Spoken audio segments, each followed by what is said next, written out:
Hi, welcome to HardReset.Info. Now I'm gonna show you how to change foliage quality in Speed Freaks.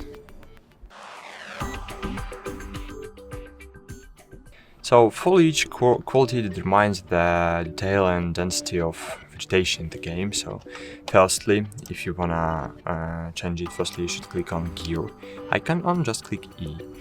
Then choose settings. Afterwards, scroll down and find your foliage quality.